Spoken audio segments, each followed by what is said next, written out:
Hey everyone, I'm here to help you relax and drift off tonight.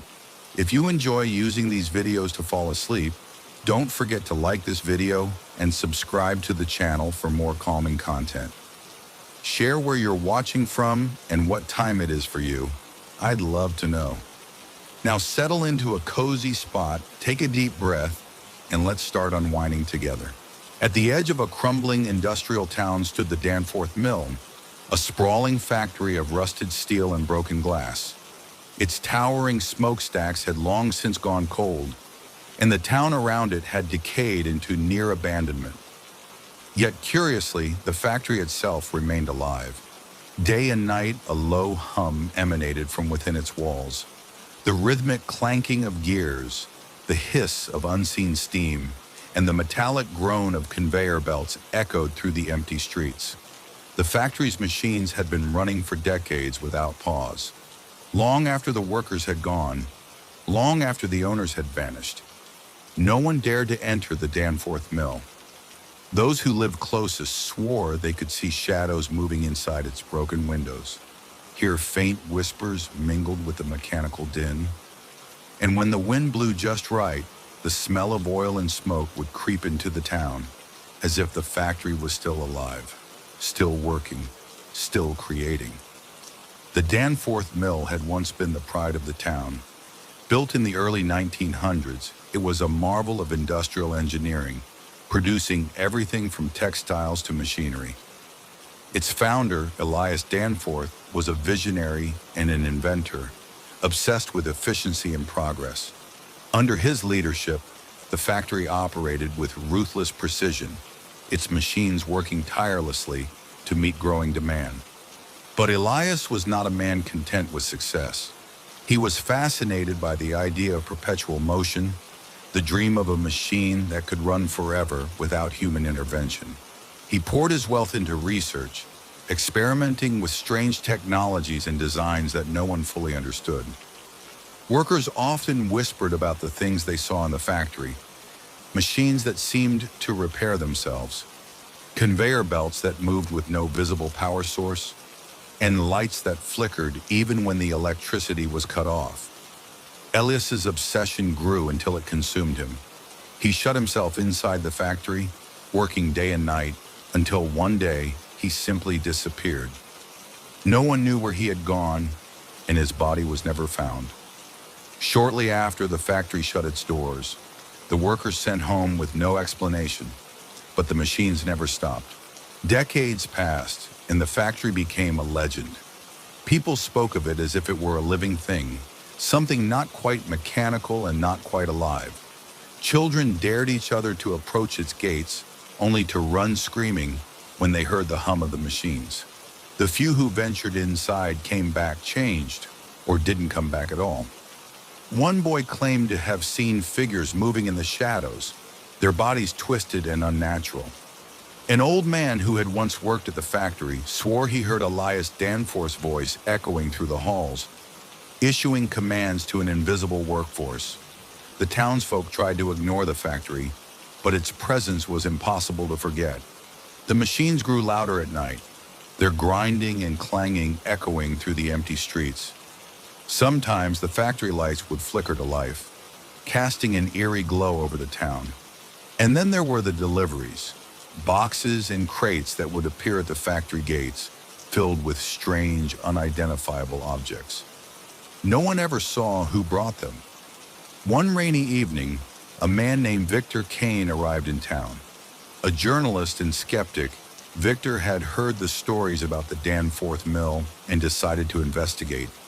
He didn't believe in ghosts or curses, and he was certain the factory's mysteries could be explained by science. Victor rented a room at the town's only inn, a dilapidated building run by an old woman named Mrs. Hargrove. When he mentioned his plan to explore the factory, she paled and warned him against it. "You don't understand," she said, her voice trembling. "That place is evil. It doesn't want you to leave once you go inside." Victor dismissed her warnings with a polite smile. Armed with a flashlight, a notebook, and a camera, he set off for the factory that same night. The gates of the Danforth Mill were rusted but unlocked. Victor pushed them open and stepped inside, the sound of the machines growing louder with every step. The air was thick with the smell of oil and metal, and the ground beneath him vibrated faintly. Inside, the factory was a labyrinth of conveyor belts, gears, and pipes. Dust covered every surface, yet the machines gleamed as if they were brand new. Victor marveled at the complexity of the machinery. Some of it looked far too advanced for the time period in which it had been built. As he moved deeper into the factory, he began to notice strange details. Tools lay abandoned on workbenches, as if the workers had left in the middle of a task. A clock on the wall ticked, though its hands never moved. And the deeper he went, the more he felt as though he were being watched.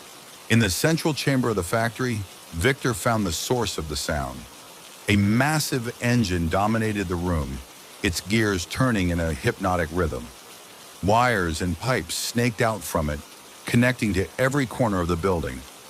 Victor approached the engine, his flashlight beam flickering. On a metal plaque bolted to its side, he found an inscription: Perpetual Motion Engine, Mark I, property of Elias Danforth. Suddenly, the machines around him roared to life.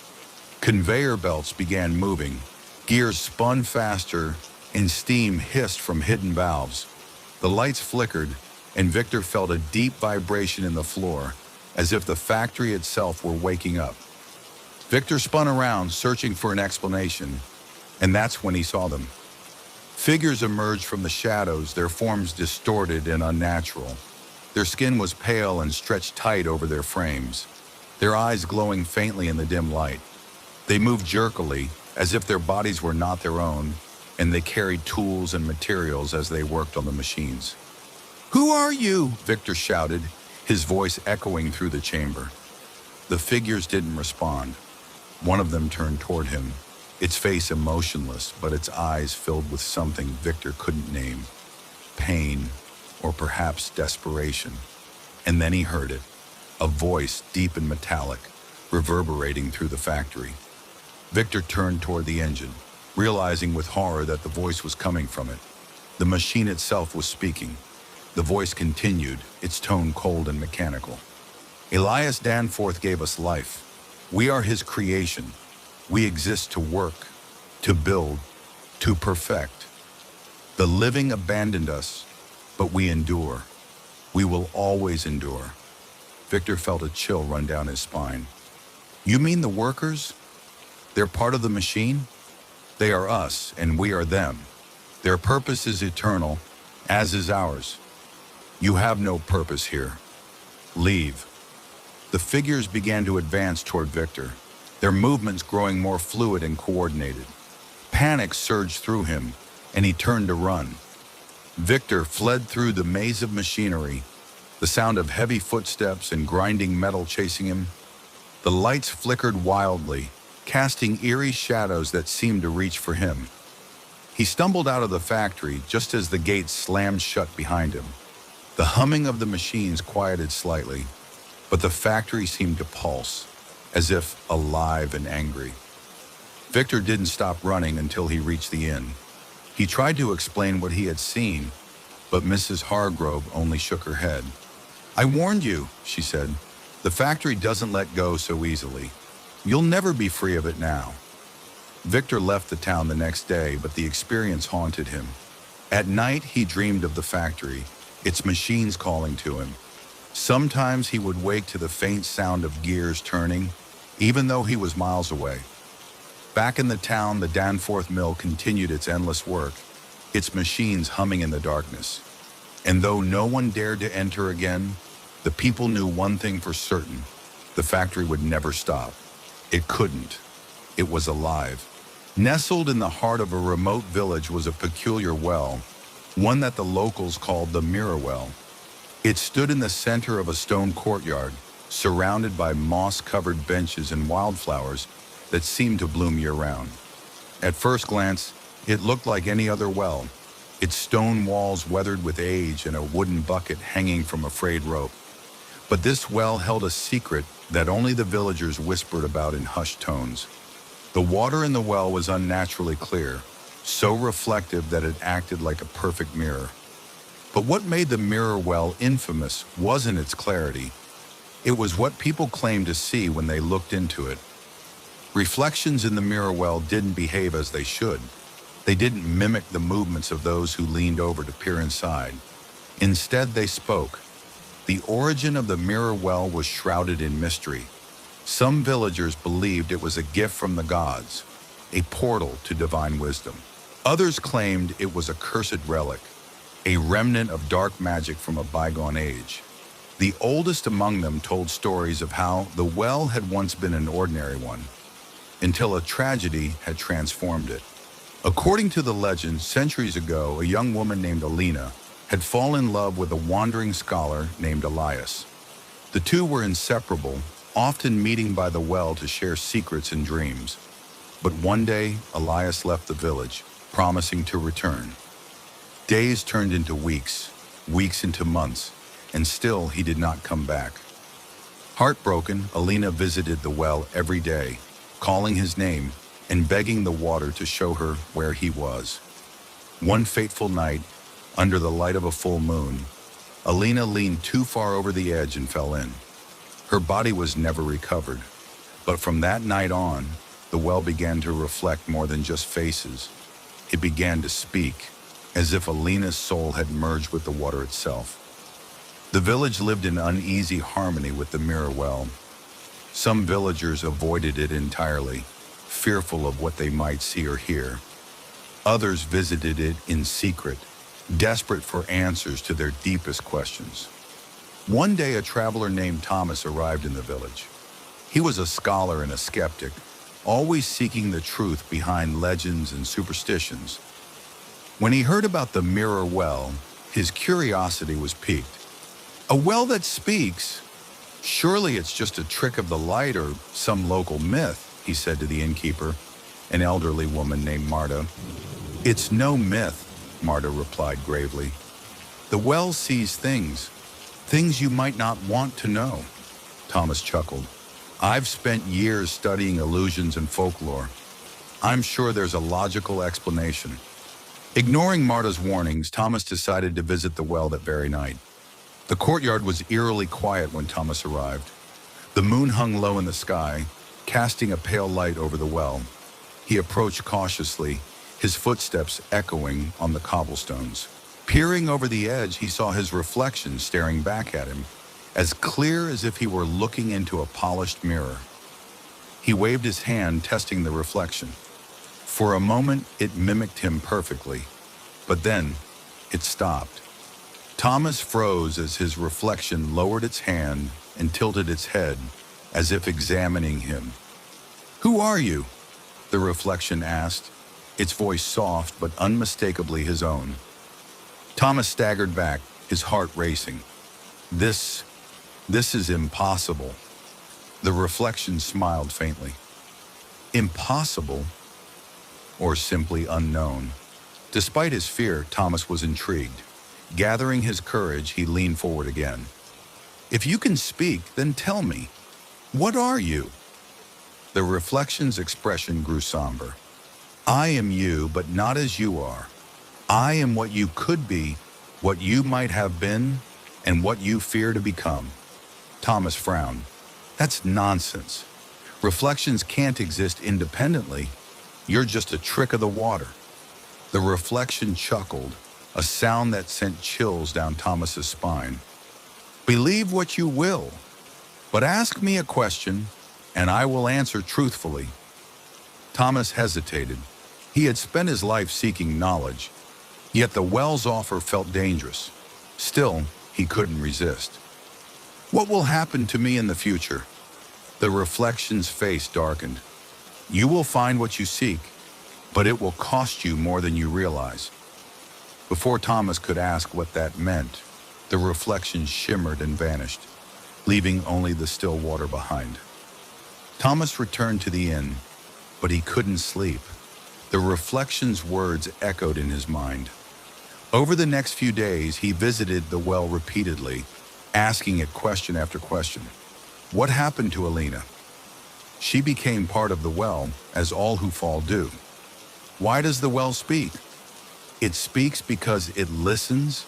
It listens because it must. What am I seeking?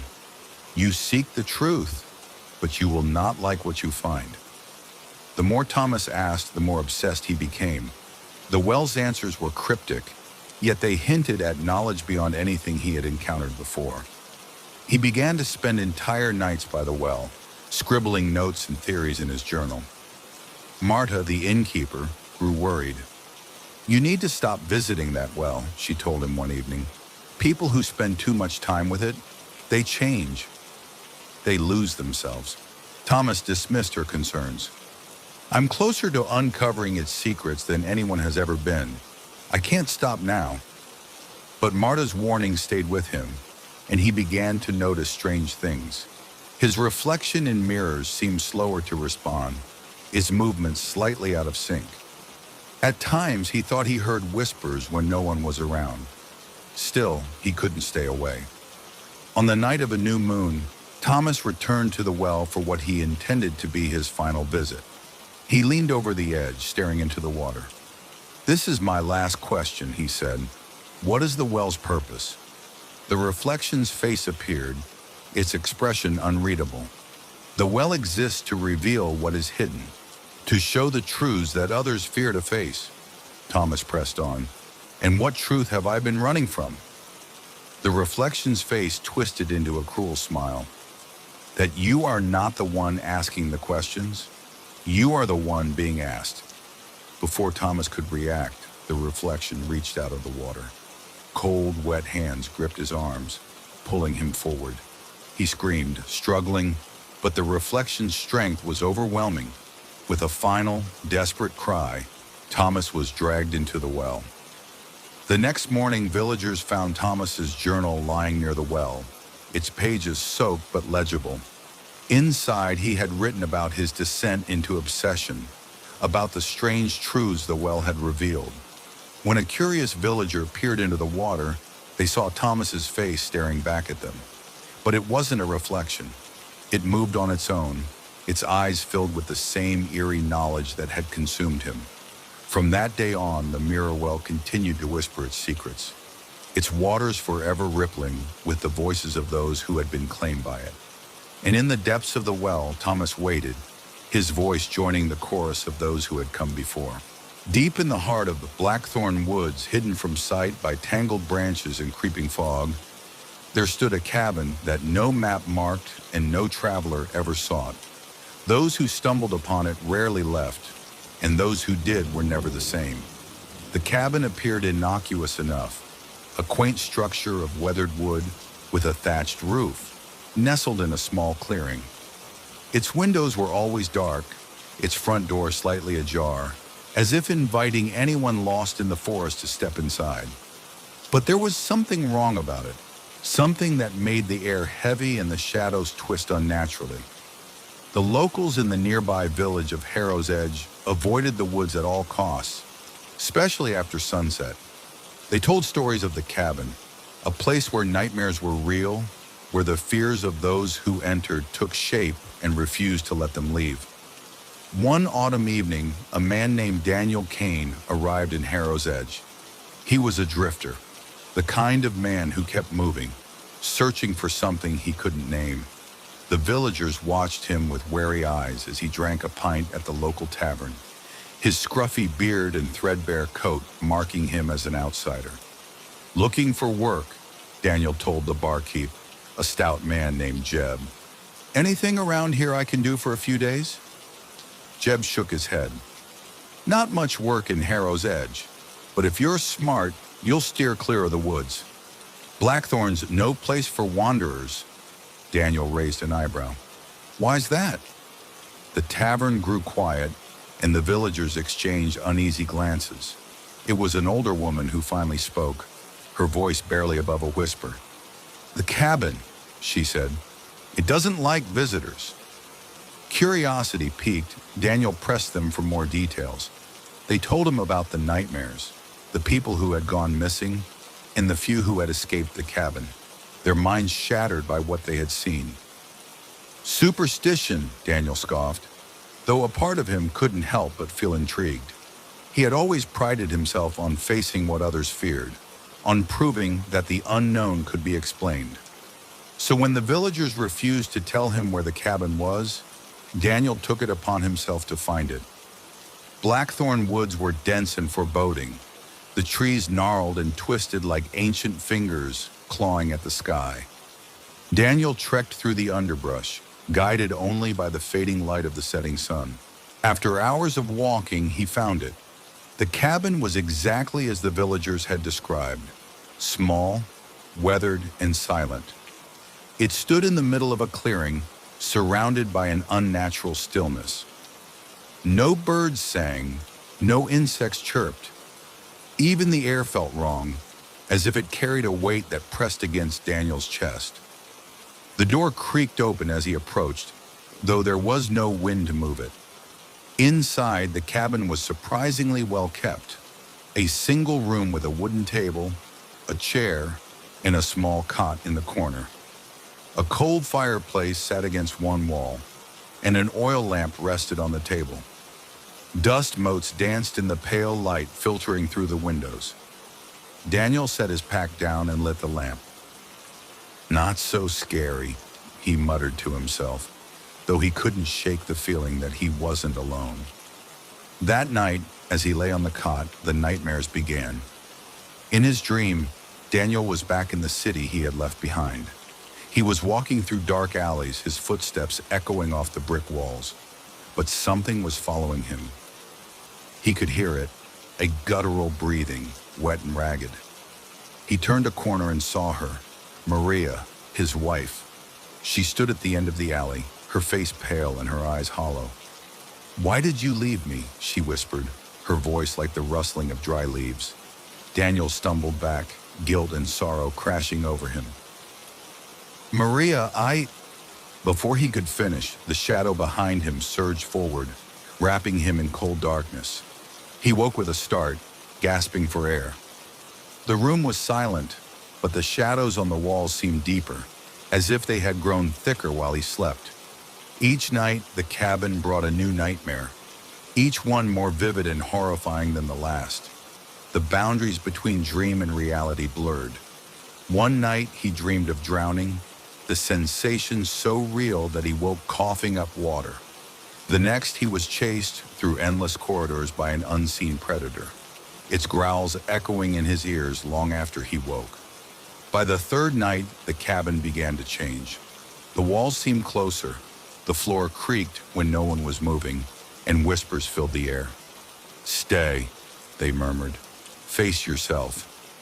Daniel began to understand the cabin's purpose. It wasn't just showing him nightmares. It was forcing him to confront the darkest parts of himself. His guilt over leaving Maria, his fear of failure, his hidden regrets. He tried to leave, but every time he stepped out of the cabin, he found himself back inside. The woods outside were endless, looping back to the clearing no matter which direction he walked. "Why are you doing this?" he screamed one night, his voice cracking with desperation. The whispers answered, a chorus of voices overlapping. "You carry us. You brought us here. You cannot leave until we are free." On the seventh night, the cabin unleashed its worst nightmare yet. Daniel found himself standing in his childhood home, the air thick with smoke. Flames licked at the walls, and the screams of his younger sister echoed through the halls. "Daniel," she cried, "why didn't you save me?" He ran toward her voice, but the flames grew higher, blocking his path. He fell to his knees, sobbing as the house collapsed around him. When he woke, the whispers were louder than ever. "You must let go," they said, "or stay here forever." Daniel realized what he had to do. The nightmares weren't just punishments. They were his own memories, his own guilt made manifest. He had been running from them for years, burying his pain beneath layers of denial. Sitting at the cabin's table, he spoke aloud, confessing everything: his regret over Maria, his guilt about his sister, his fear of being alone. As he spoke, the cabin seemed to breathe, its walls expanding and contracting. The shadows receded, and the whispers grew softer. When he finished, The cabin fell silent. The next morning, Daniel woke to find the door wide open. Sunlight streamed in, and the air felt lighter, fresher. He stepped outside and found the woods had changed. The oppressive darkness was gone, replaced by the gentle rustling of leaves and the chirping of birds. The cabin behind him was now just a ruin, its walls crumbling and its roof caved in. Whatever power it had held was gone.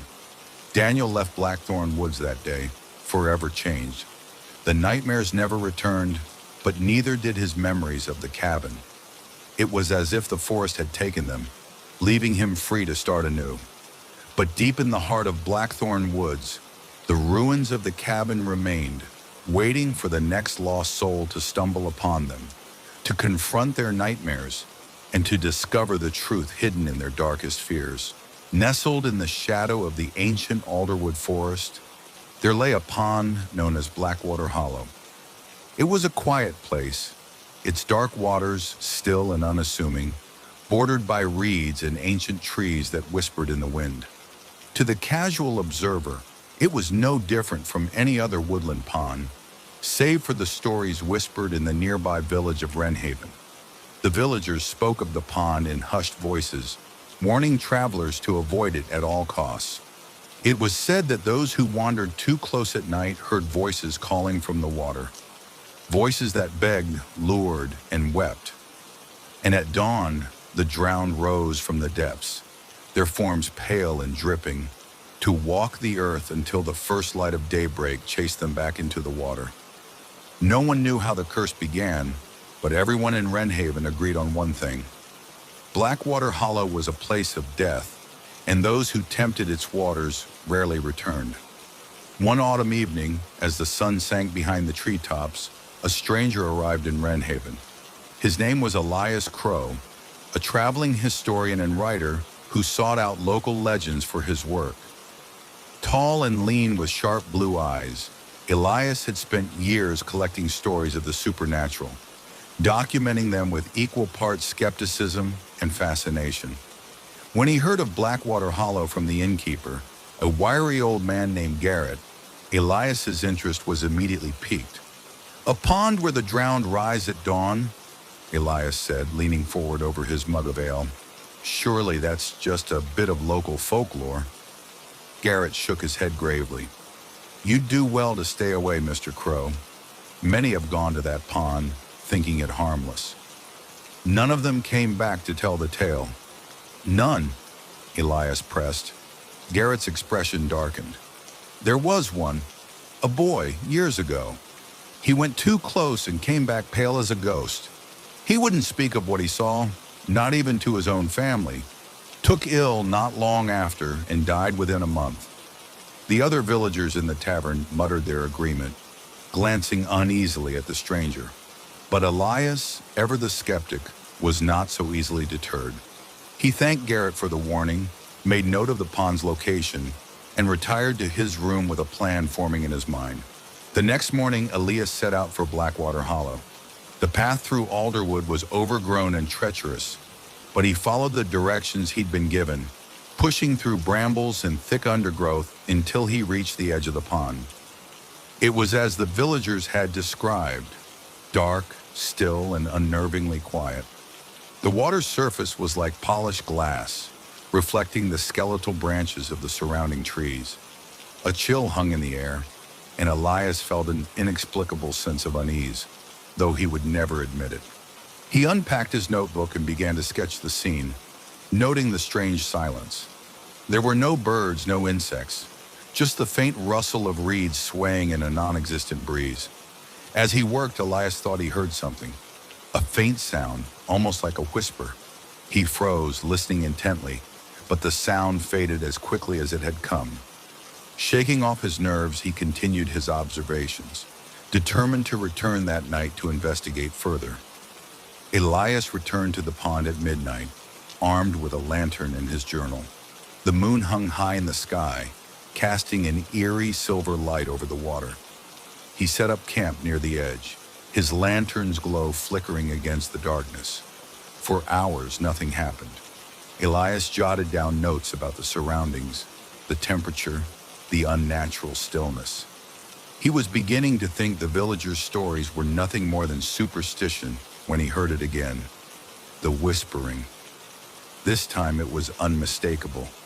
The voices rose from the water, soft and mournful, overlapping in a haunting melody. "Help us," one voice pleaded.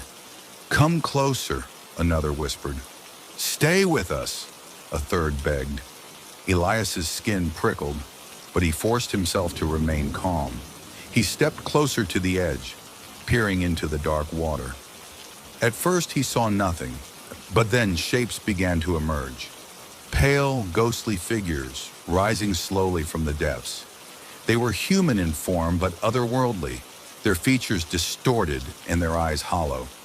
Water streamed from their hair and clothes as they drifted toward the surface, their mouths moving in silent cries. Elias stumbled back, heart pounding. The stories were true. At dawn, the figures fully emerged from the pond. There were dozens of them, their translucent forms shimmering in the pale morning light. They moved slowly, aimlessly, as if searching for something or someone. Elias watched in both awe and terror as the drowned souls wandered the clearing. Some carried faint traces of who they had been in life. A young woman clutching a child, a man with a fisherman's net draped over his shoulders. But their faces were devoid of emotion. He wanted to speak to them, to ask them why they were trapped, but fear held him back. Instead, he followed them at a distance, observing their movements. They seemed bound to the area around the pond, unable to venture far. As the first rays of sunlight pierced the trees, the drowned began to retreat. One by one, they slipped back into the water, their forms dissolving beneath the surface. Within moments, the pond was still again, as if nothing had happened. Over the next few days, Elias delved deeper into the mystery of Blackwater Hollow. He scoured the village for clues, questioning the oldest residents and poring over forgotten records. He learned that the pond had once been the site of a tragedy. Nearly a century ago, a heavy storm had caused the nearby river to flood, sweeping away an entire settlement that had stood where the pond now lay. Dozens of lives were lost, their bodies never recovered. The villagers believed that the souls of the drowned were unable to move on, bound to the waters where they had perished. But there was more to the story. Some claimed that the settlement had been cursed, that its people had wronged someone powerful, perhaps a witch or a vengeful spirit. The pond, they said, was both their grave and their prison. On his last night in Wrenhaven, Elias returned to the pond one final time. He had resolved to speak to the drowned, to learn the truth of their plight. As the voices rose from the water, he called out, his voice steady despite the fear gnawing at him. "Why are you trapped here? What keeps you bound to this place?" For a moment, the whispers stopped. Then a single figure rose from the pond, a woman with long, dark hair and piercing eyes. Her presence was more solid than the others, her gaze intense as she looked at Elias. "We are bound by sorrow," she said, her voice like the wind through the trees. "Bound by guilt. Release us." "How?" Elias asked.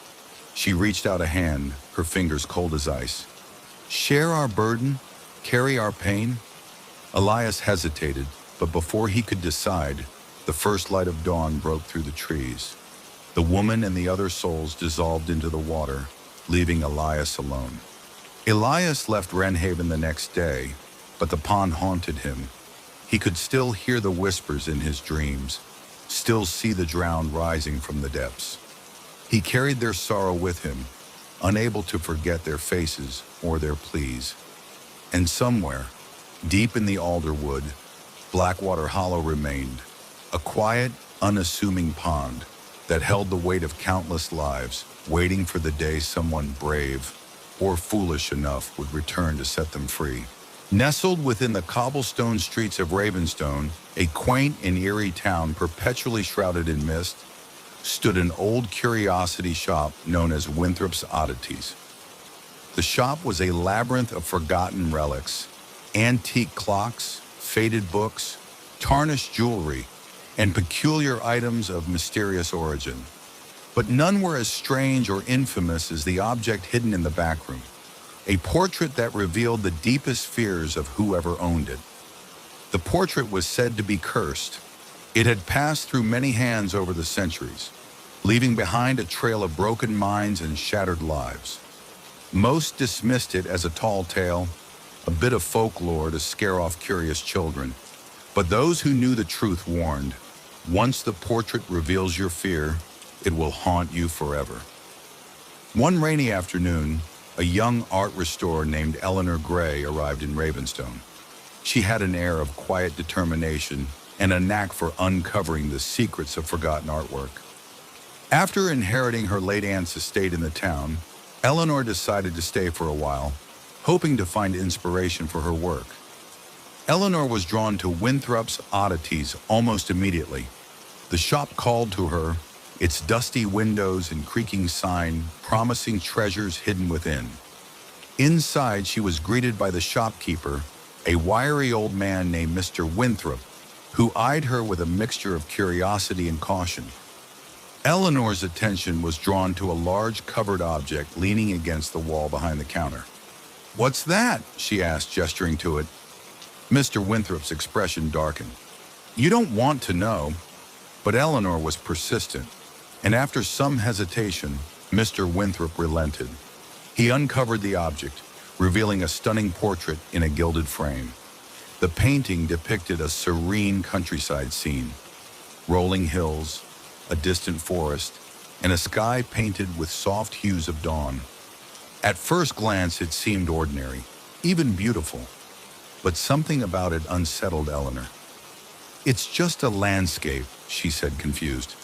"Not quite," Mr. Winthrop replied. "This painting is special.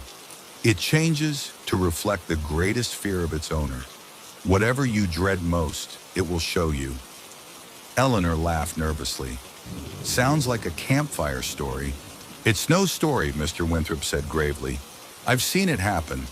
The portrait doesn't just reveal your fears, it makes you confront them, and not everyone survives that." Despite his warning, Eleanor couldn't resist. She had spent her life unraveling the mysteries of art, and this painting was the ultimate enigma. She purchased it, ignoring the unease in Mr. Winthrop's eyes. Eleanor brought the portrait home and hung it in her sitting room. For the first few days, it remained unchanged, a tranquil countryside scene. She began to think Mr. Winthrop's story had been nothing more than superstition. But on the fourth night, something shifted. Eleanor woke to a strange sound, like the faint rustling of leaves inside the house. Groggy and disoriented, she went to the sitting room and froze. The portrait had changed. The once peaceful hills were now dark and foreboding, shrouded in mist. The forest loomed closer, its trees twisted and menacing. And in the distance, barely visible, was a figure, a shadowy silhouette standing at the edge of the forest. Eleanor's heart raced. She rubbed her eyes, certain she was imagining things. But the changes remained. She couldn't explain it. The paint appeared dry, untouched. Yet the scene was different, darker, and the shadow in the distance sent a chill down her spine. Over the next few days, the portrait continued to change.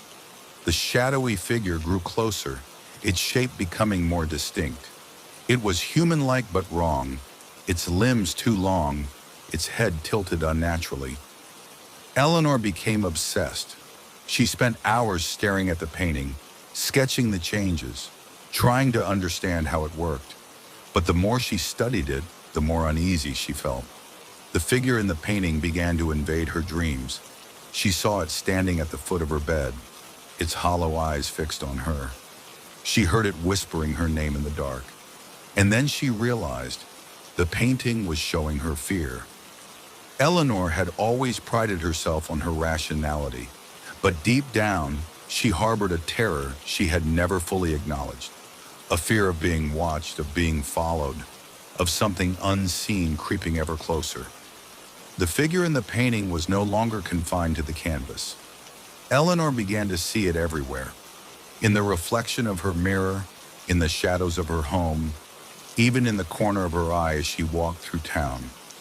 At first, she convinced herself it was her imagination, but the encounters grew more vivid, more real. One night, she woke to find muddy footprints leading from the portrait to her bedroom. The fear consumed her. She stopped eating, stopped sleeping, spending all her time trying to destroy the painting.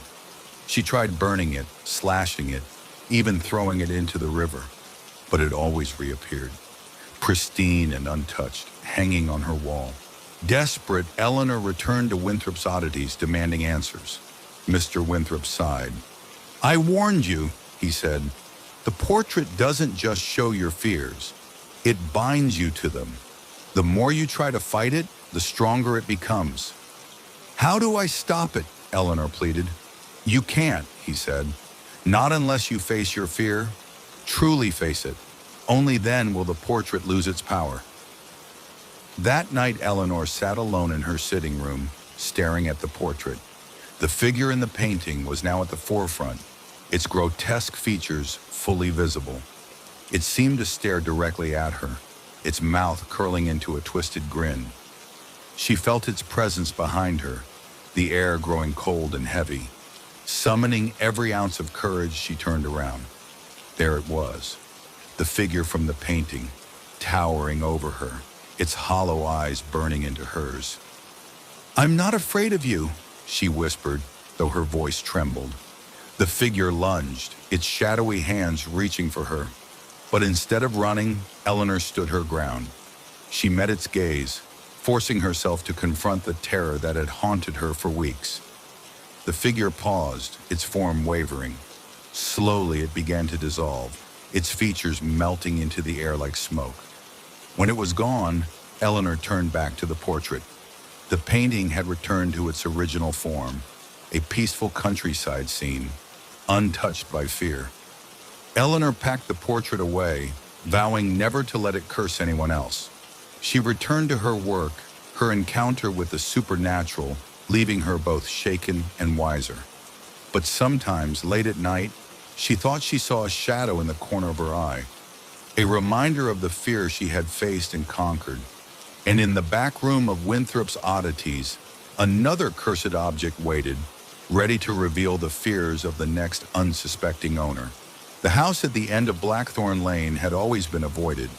Its Victorian facade, once grand and elegant, now stood in decay, its windows shattered, its shingles warped by decades of rain and neglect. Locals whispered about the house's cursed history, though no one could agree on the details. Some spoke of disappearances, others told stories of strange sounds and shadows. But nearly everyone agreed on one thing. The staircase inside the house led somewhere it shouldn't. When James Hart, a struggling urban explorer and amateur filmmaker, heard about the Blackthorn house, he saw an opportunity.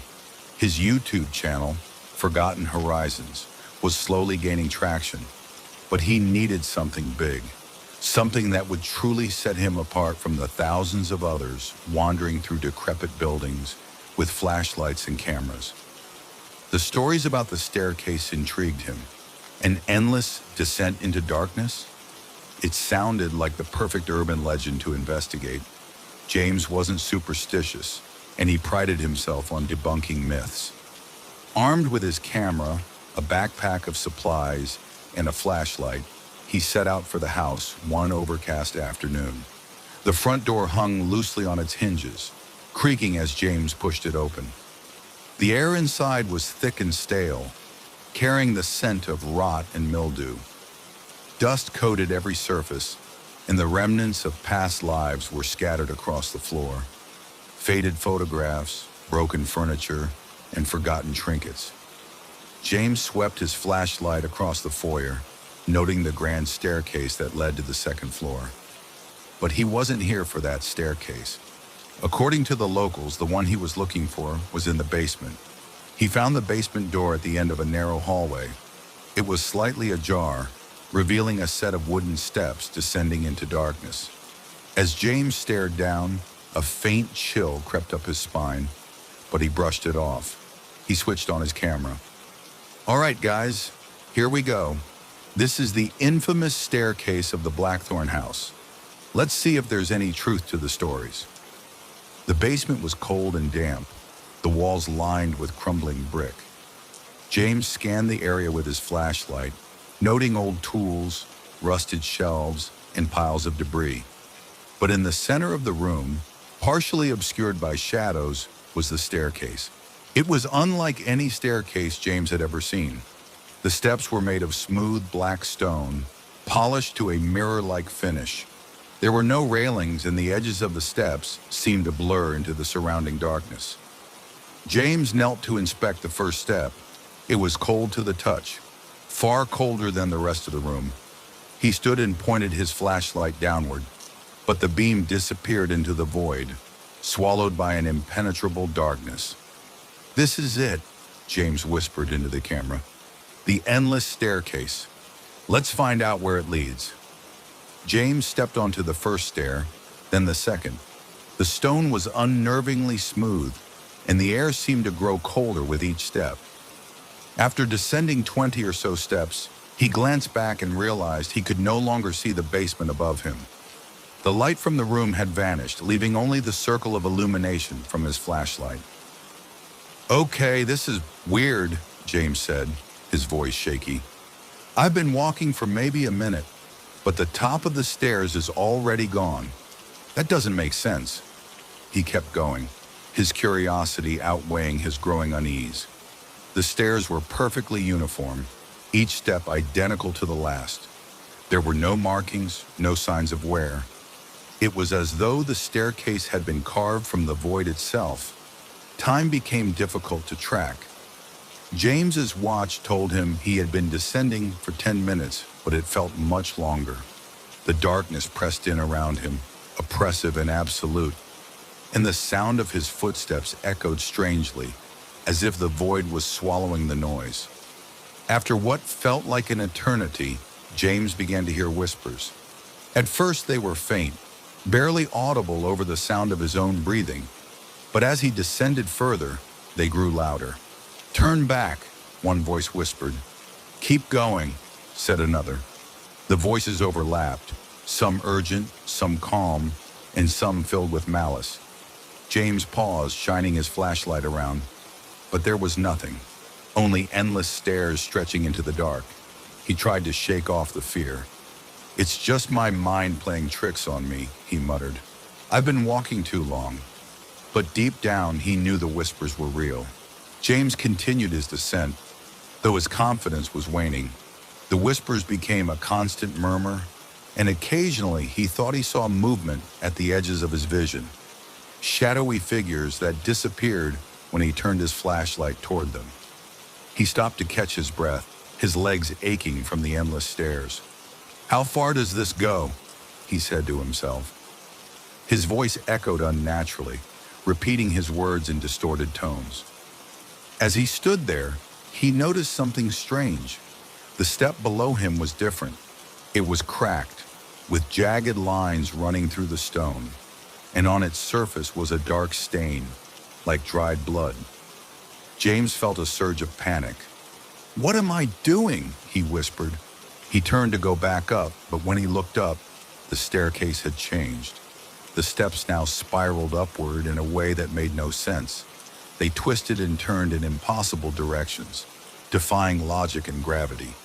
There was no way back. James had no choice but to continue downward.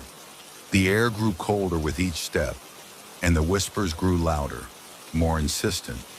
He could no longer tell if they were coming from the void or from inside his own mind. Then he saw it. Far below, a faint light flickered. It was the first sign of anything other than darkness, and it pulled him forward despite his fear. As he descended, the light grew brighter until he reached the final step. The staircase ended abruptly, opening into a vast, featureless void.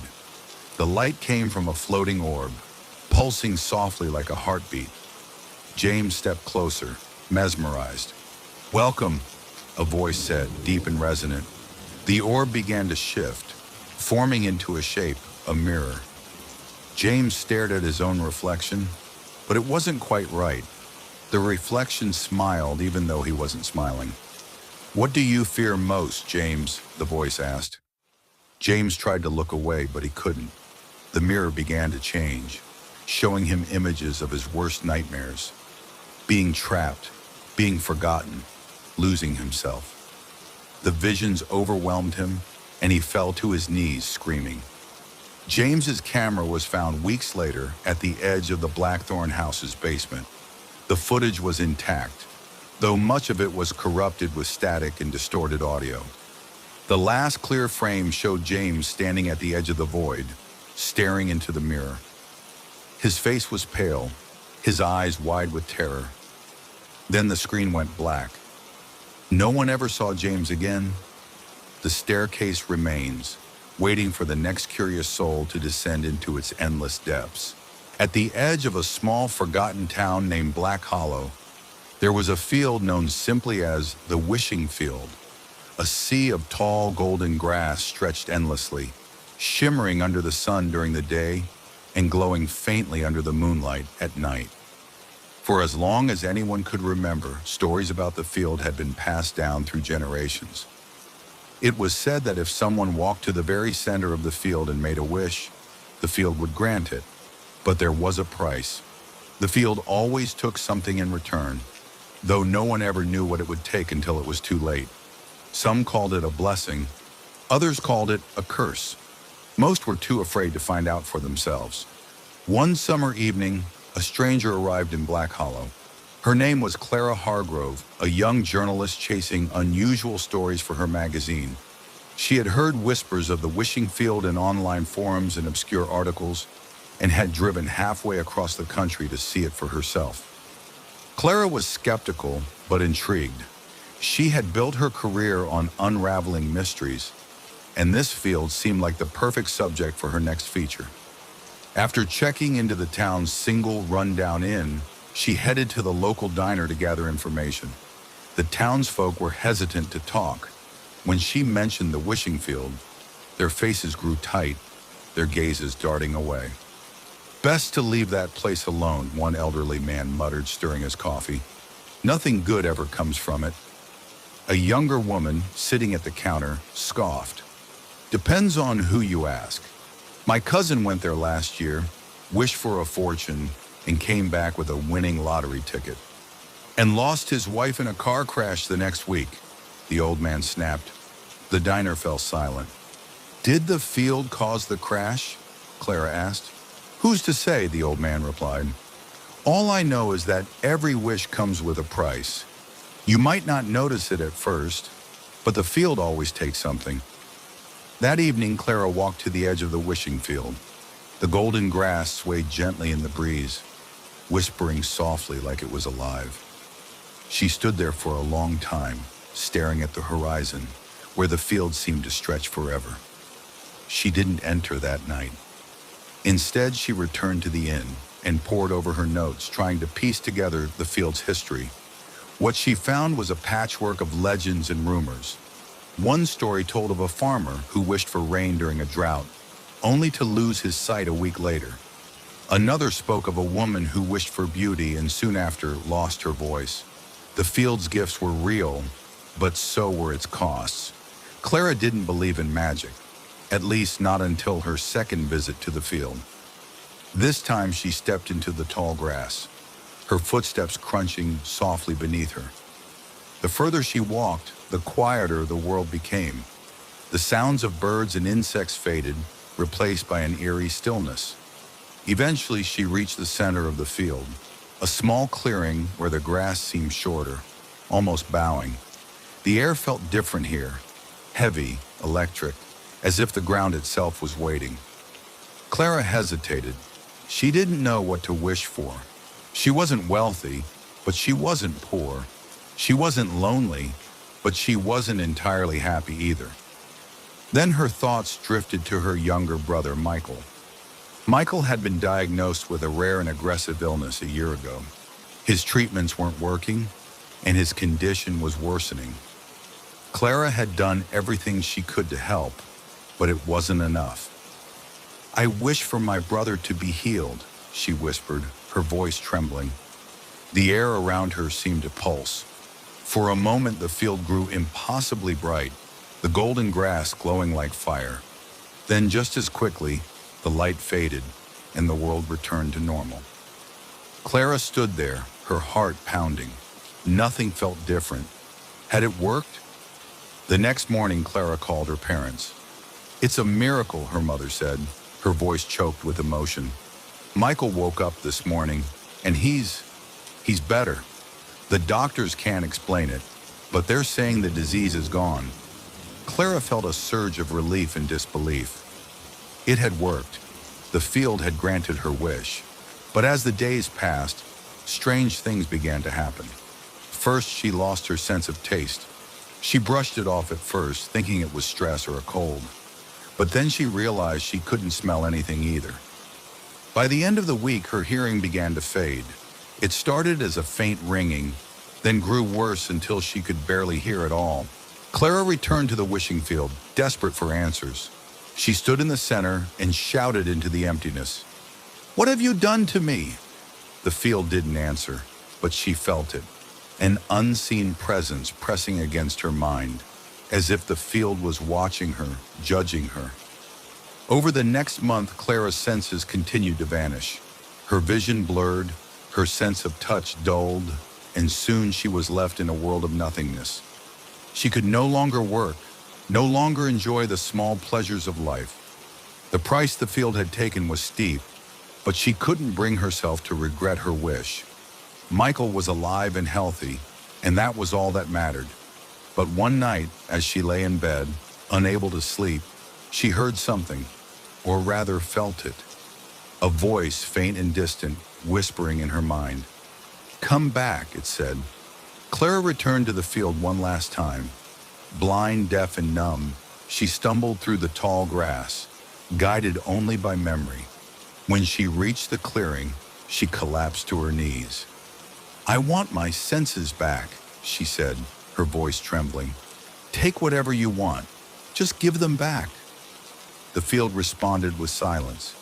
Clara sat there for hours, waiting, pleading, but no light came, no pulse of energy. The field had given her its gift, and it had taken its price. There was no bargaining.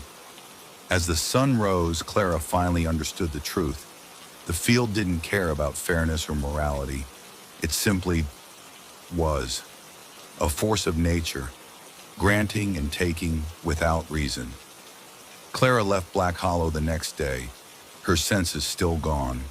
She couldn't write, couldn't explain what had happened to her, but she didn't need to. Michael grew up healthy and strong, and Clara found solace in his happiness. Years later, when she passed away, Michael discovered her journal, a detailed account of the wishing field and the price she had paid for his life. Haunted by her sacrifice, he returned to Black Hollow, standing at the edge of the golden grass. He didn't step inside. Some gifts, he realized, were too costly to accept. In a secluded village at the edge of an ancient forest, there lived a violinist named Elias.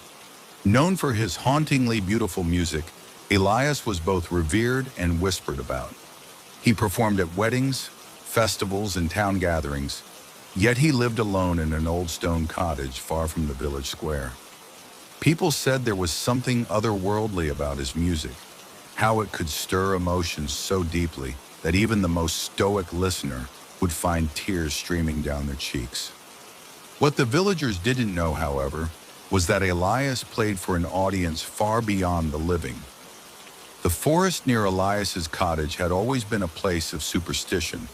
The villagers called it the Forest of Shadows and avoided it at all costs, especially after sunset.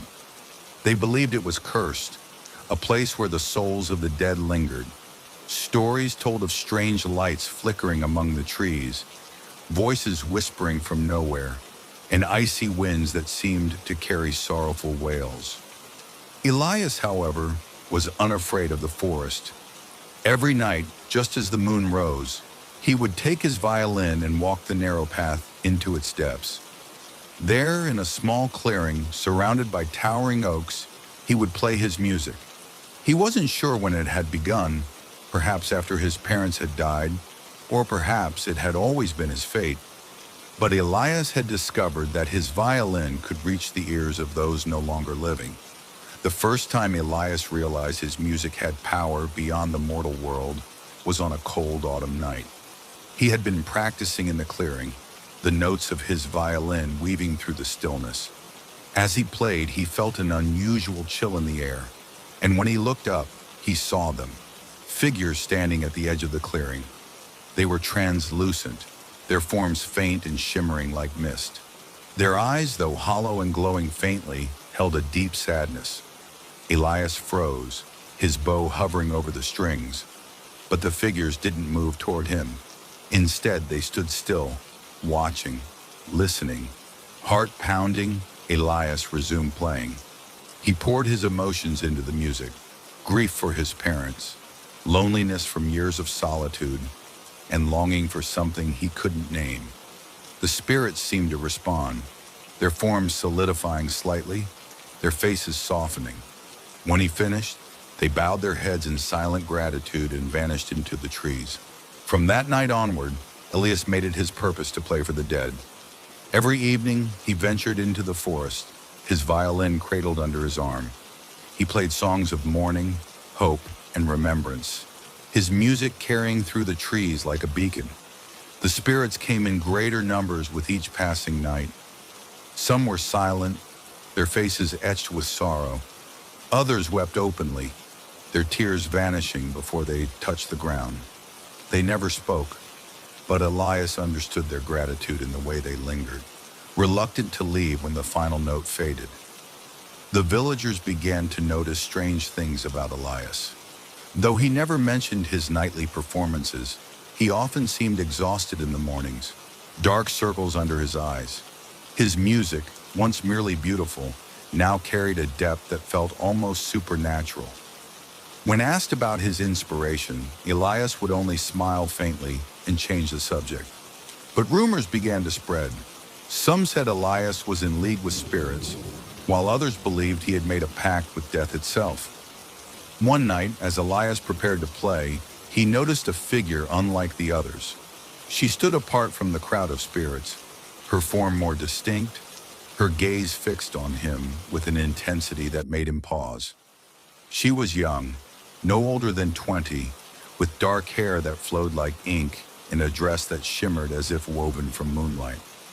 When Elias began to play, she stepped closer, her feet barely brushing the ground. Her expression was one of deep sorrow, and tears streamed down her cheeks. When the performance ended, she lingered as the other spirits faded away. "Why do you play for us?" she asked, her voice a faint whisper, like leaves rustling in the wind. Elias hesitated. It was the first time a spirit had spoken to him. "Because someone must. You deserve to be remembered." The woman tilted her head. "What is your name?" "Elias," he said. "And yours?" "Maren," she replied, her voice heavy with sadness. "I died waiting for someone who never came." Elias felt a pang of grief that wasn't his own. "I'm sorry," he said softly. Maren gave him a sad smile. "Your music helps. Please don't stop." And with that, she disappeared into the night. Maren became a frequent presence in the clearing, always standing close to Elias as he played. Over time, he learned her story. She had been engaged to a young man who had gone to war and never returned. She had waited for years, refusing to believe he was gone, until illness claimed her life. Elias found himself drawn to her in a way he hadn't expected. Though she was a spirit, her presence felt more real to him than that of the living. He began composing songs just for her, melodies that spoke of loss and love.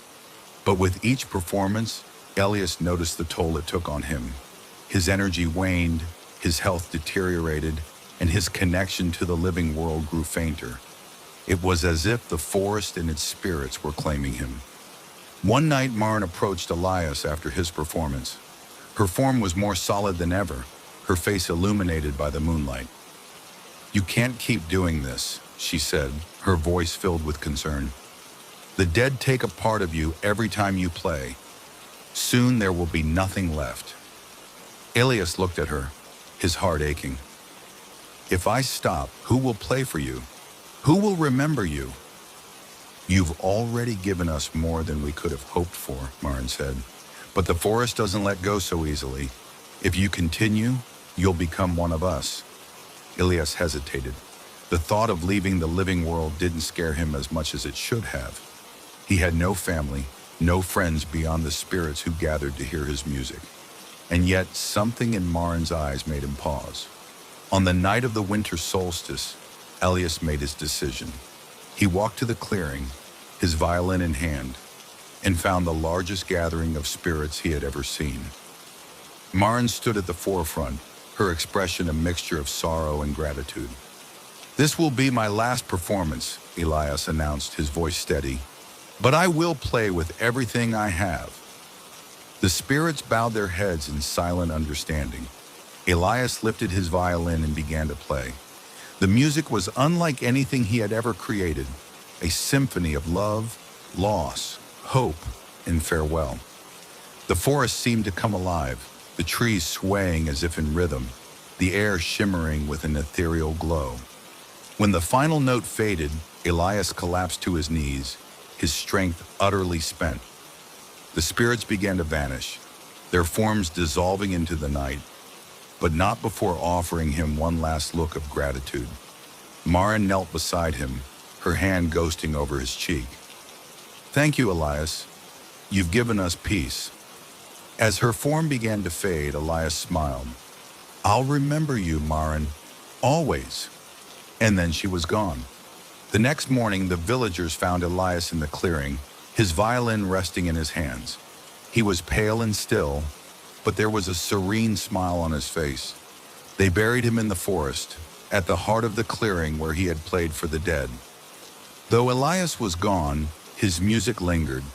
On quiet nights, villagers claimed to hear the faint sound of a violin drifting from the forest, its melody both sorrowful and beautiful. Some believed it was Elias's spirit, still playing for the dead, but others said it was the dead themselves, honoring the man who had given them a voice. In the heart of the small town of Ashwick stood an ancient bell tower, its stones weathered and cracked with age. Known as the Gray Spire, it had been a part of the town's skyline for centuries, predating even the oldest buildings around it. No one could remember who had built it or why, but it was said that the bell at its summit had not tolled for over 100 years, not since the town's darkest night. The people of Ashwick rarely spoke of the bell tower. It loomed above them like a silent sentinel, casting long shadows over the cobblestone streets.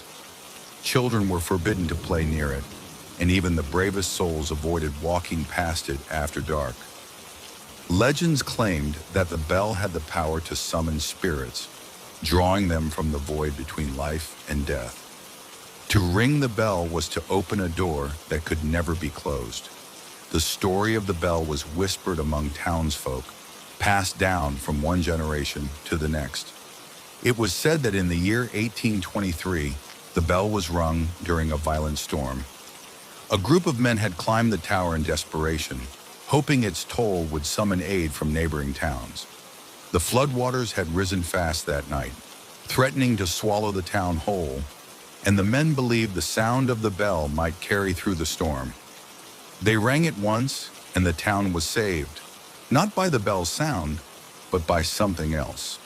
Witnesses spoke of shadowy figures appearing in the streets, their forms shifting and insubstantial.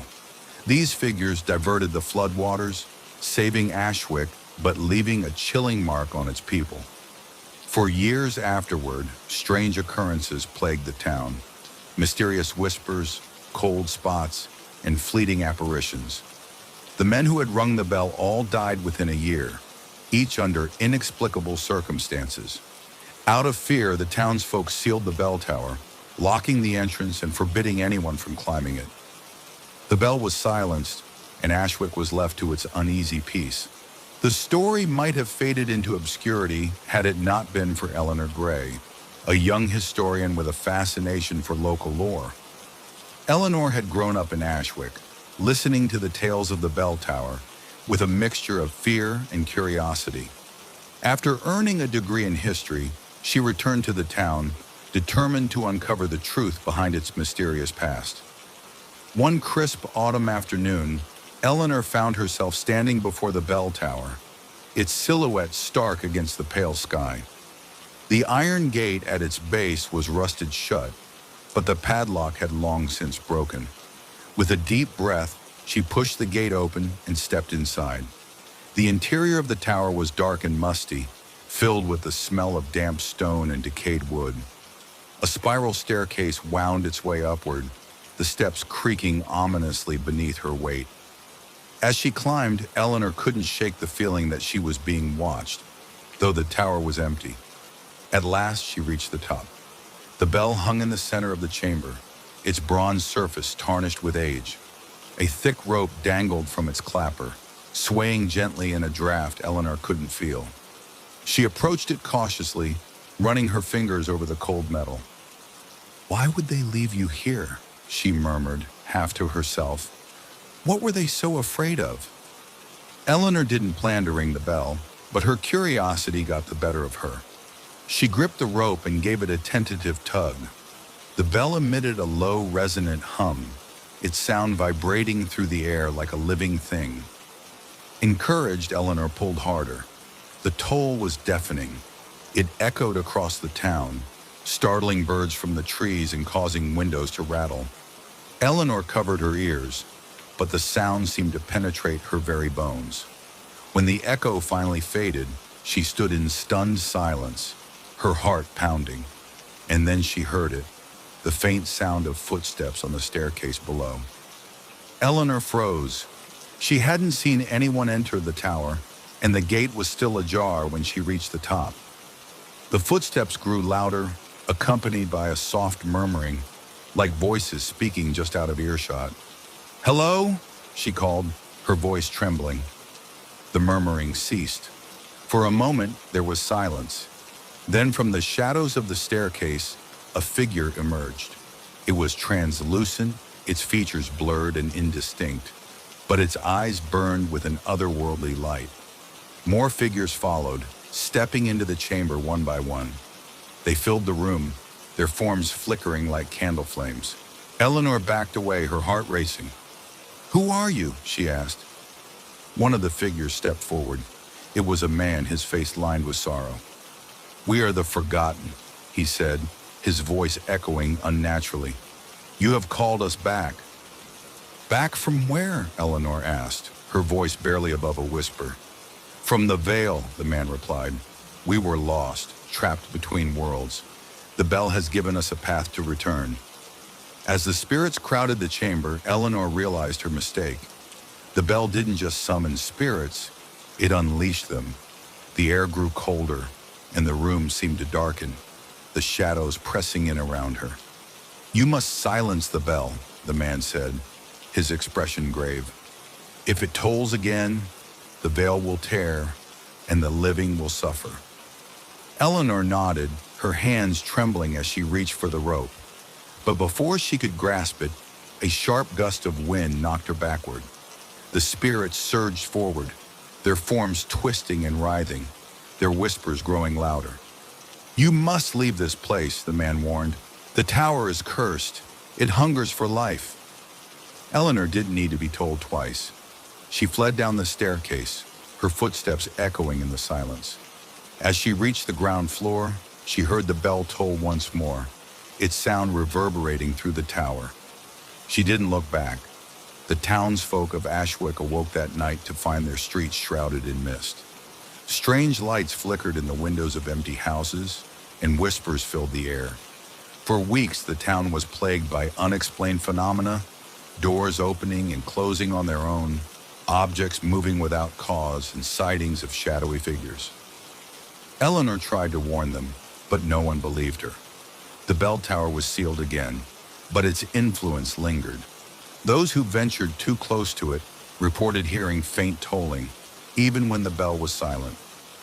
Eleanor left Ashwick soon after, unable to bear the weight of what she had unleashed. But she carried the memory of the spirits with her, their sorrowful eyes haunting her dreams. She knew the bell tower's curse could never be undone, and that one day someone else's curiosity would awaken it again. And when the bell tolled a third time, there would be no saving Ashwick. There were always whispers about the highway that cut through the sprawling wilderness outside of Pine Hollow. Officially, it was known as Route 66B, an unfinished spur of the old Route 66 that had been abandoned decades ago due to budget issues. Locals, however, had a different name for it, the Lost Highway. They said it was cursed, that travelers who ventured down its cracked asphalt after dark were never seen again. Some dismissed the tales as urban legend, but others swore they had seen cars drive down the highway, their taillights vanishing into the night, never to emerge on the other side. For years, the Lost Highway remained a curiosity, an eerie story told around campfires or whispered over drinks at the Pine Hollow Diner. But for one man, it became an obsession. Elliot Grayson was a freelance journalist known for his work on unsolved mysteries and strange phenomena. When he first heard about the Lost Highway, he was intrigued. Stories about cursed roads and vanishing travelers weren't new, but something about this particular legend felt different. The details were too consistent. The specific mile marker where people disappeared, the reports of strange lights hovering over the road, and the inexplicable static that plagued radios and phones near the highway. Elliot decided to investigate. He arrived in Pine Hollow on a crisp autumn morning, armed with his camera, audio recorder, and a notebook already filled with accounts he'd gathered from locals over the phone. The town itself was small and unassuming, a cluster of weathered buildings surrounded by miles of dense forest. His first stop was the diner, where he met an elderly man named Joe Carter. Joe claimed to have seen the highway take a car when he was a teenager. "It was late," Joe said, his hands trembling slightly as he sipped his coffee. "I was out with some friends and we parked near the old mile marker just for kicks. This car drove past us, an old Chevy, I think, and we watched it go. But then it just disappeared. Like one moment it was there, and the next it wasn't. We didn't stick around after that." When Elliot pressed for more details, Joe shook his head. "You don't mess with that road. If you're smart, you'll stay far away from it." Elliot wasn't deterred. That evening, he drove out to the Lost Highway, following the directions Joe had given him. The road was easy to miss, hidden behind a crumbling signpost covered in vines. As he turned onto the highway, his headlights illuminated the faded asphalt, cracked and overgrown with weeds. The air seemed to change as he drove, growing heavier, almost oppressive. The surrounding forest closed in, the trees casting long, skeletal shadows across the road. Elliot checked his phone. The signal had vanished. He pulled over at the infamous mile marker, an old wooden sign leaning at an angle. The number 13 was barely visible beneath years of grime and graffiti. Elliot set up his camera, pointing it down the road. He left his car running, its headlights cutting through the darkness. For hours he waited, but nothing happened. Frustrated, he packed up his equipment and drove back to town. But as he reviewed his footage later that night, he noticed something chilling. At one point, while the camera was recording the empty highway, a faint glow appeared in the distance. It moved closer, growing brighter, before suddenly vanishing. The next morning, Elliot visited the Pine Hollow Library to dig deeper into the highway's history. It didn't take long for him to find a pattern. There had been dozens of disappearances linked to Route 66B over the decades. Most were travelers passing through, but one name stood out: Sarah Klein, a local school teacher who had vanished in 1985. Elliot managed to track down Sarah's younger sister, Emily, who still lived in Pine Hollow. She was reluctant to speak with him at first, but eventually her curiosity got the better of her. Sarah was different after she started driving that road, Emily said, her voice barely above a whisper. She used to take it as a shortcut to work, even though people warned her not to. She'd come home talking about strange things, Lights in the sky, voices on the radio saying things that didn't make sense. What kind of things? Elliot asked. Emily hesitated. She said they were calling to her, that they wanted her to join them. I thought she was just stressed, but then one night, she didn't come home. Her car was found near mile marker 13, but she was gone. Elliot knew he had to return to the highway.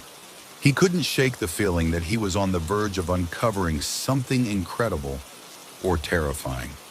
This time he brought more equipment, a high-powered flashlight, a portable radio, and a GPS tracker. He arrived at mile marker 13 just after midnight.